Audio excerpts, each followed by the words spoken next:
दोस्तों नमस्कार, जय हिंद, जय भारत। दिल्ली की बीजेपी सरकार, जिसको अभी लगभग 100 दिन हुए हैं, जिसको लेकर दिल्ली के मुख्यमंत्री रेखा गुप्ता के तमाम मंत्री अपने अपने 100 दिन के काम का लेखा जोखा लेकर आ रहे हैं। यानी अपने 100 दिन की दिल्ली बीजेपी सरकार की रिपोर्ट कार्ड जारी करने वाली है कि उन्होंने पिछले 100 दिन में क्या क्या काम किए, जिसको लेकर दिल्ली को बर्बाद करने वाली आम आदमी पार्टी, जो सिर्फ झूठ फैलाने का काम शुरू करती है, फिर से एक नया झूठ लेके आई है। दोस्तों, उसी आम आदमी पार्टी की पूर्व मुख्यमंत्री ड्रामा क्वीन आतिशी मरलेना ने बीजेपी का फर्जी रिपोर्ट कार्ड जारी किया है। यह यूं कहे कि खुद के करे हुए पाप और झूठ फैलाने का काम उन्होंने फिर से शुरू कर दिया है। और वो कैसे, आइए हम आपको बताते हैं।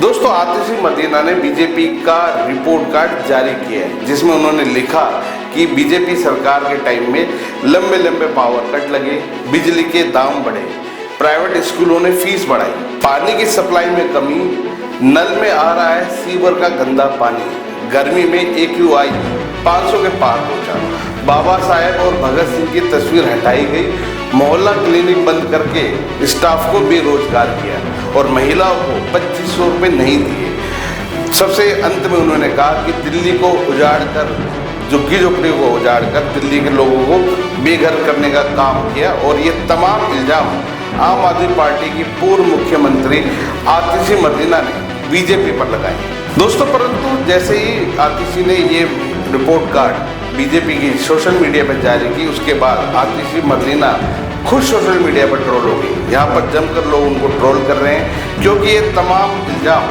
बेबुनियादी हैं और ये केजरीवाल और उनके नेताओं के किए पाप और घोटालों की बदौलत दिल्ली वालों को ये सब झेलना पड़ रहा है। कैसे, आइए हम आपको समझाते हैं। दोस्तों, सबसे पहले उन्होंने कहा कि लंबे लंबे पावर कट लग रहे हैं जब से बीजेपी सरकार आई है। तो आतिशी और भगोड़े केजरीवाल से ये पूछना चाहते हैं कि क्या पावर कट केजरीवाल की 12 साल की सरकार में पावर कट नहीं लगते थे? दोस्तों, आप भी देखिए, ये है दिल्ली के ऊर्जा मंत्री, मौजूदा ऊर्जा मंत्री आशीष, इनका कहना है कि केजरीवाल की 12 साल की सरकार में 52,000 बार देश की राजधानी में बिजली के कट लगे हैं। अगर इसका एवरेज निकाला जाए तो लगभग डेली 5 घंटे के पावर कट दिल्ली के तमाम एरियो में लगे थे केजरीवाल की सरकार में।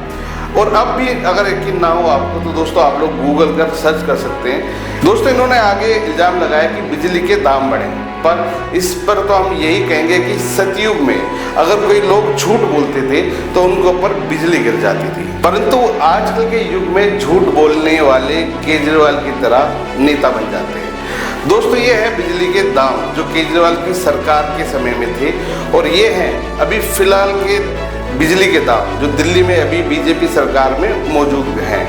दोस्तों, बिजली के दाम आप दोनों तरफ देख सकते हैं। आप खुद देखिए कि कहाँ बिजली के दाम बढ़े।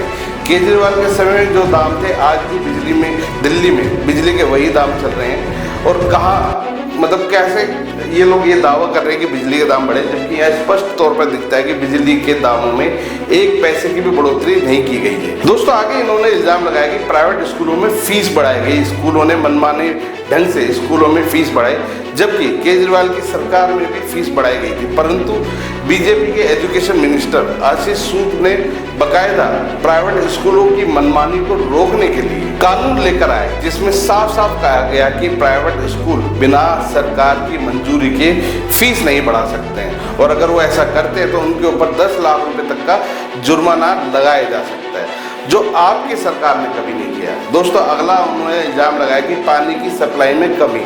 अरे तो आप दिल्ली से भगोड़े केजरीवाल जो दावा करते थे कि दिल्ली के घर घर में नल से पानी पहुंचेगा, जो 12 साल में अभी तक नहीं पहुंच पाया है। दिल्ली में केजरीवाल के राज में खूब टैंकर माफिया चलते थे, वो आज दिल्ली में पानी की सप्लाई की बात कर रहे हैं। भाई, कुछ तो शर्म करो। आतिशी, आपकी सरकार ने 12 सालों में कितनी दिल्ली की कॉलोनियों में पानी की लाइनें डलवाई, जरा ये बता दीजिए। दोस्तों, अगला इल्जाम उन्होंने लगाया कि नल से आ रहा है सीवर का गंदा पानी। ये इल्जाम भी केजरीवाल के माथे जड़ देना चाहिए। क्यों?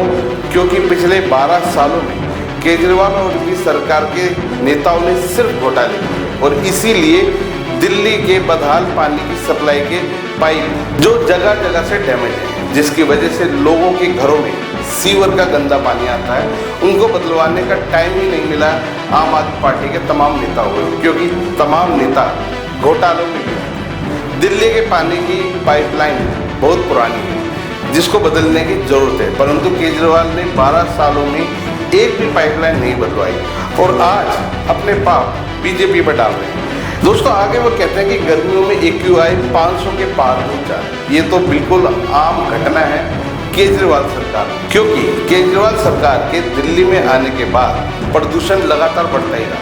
वैसे केजरीवाल ने करोड़ों रुपए खर्च करके दिल्ली में स्मोक टावर बनवाया था जो दिल्ली की दूषित वायु को साफ करता, परंतु साफ तो जब करता जब वो चलता।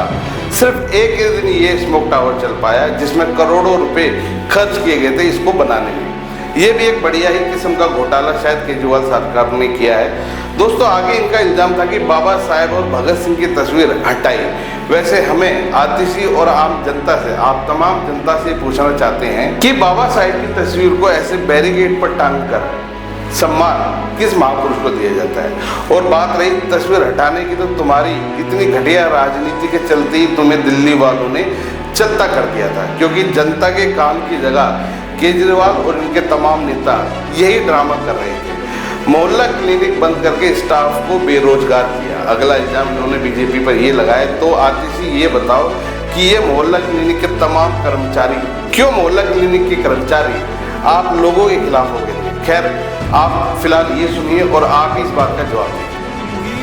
शांतिपूर्वक अपने अधिकारों को और अपनी मांगों, हम किसी भी पार्टी के साथ नहीं है, किसी के विरोध में भी नहीं। हम सिर्फ अपनी मांगों को मनवाने के लिए बनाए हैं, ठीक है। ये सारी की सारी मांगे हमारे जितने भी पोस्टर बैनर है सब पे लिखी हुई है। एक शांति यात्रा है। इसमें जो सबसे पहला अधिकार हमारा है वो है समान काम समान वेतन। हमारे साथ एक तरह से डिस्क्रिमिनेशन होता है जिसके अंदर एक जैसा सैलरी नहीं मिलती। सैलरी जो है सबकी अलग अलग है, ठीक है ना। किसी कम है किसी की ज़्यादा है, तो समान होनी चाहिए।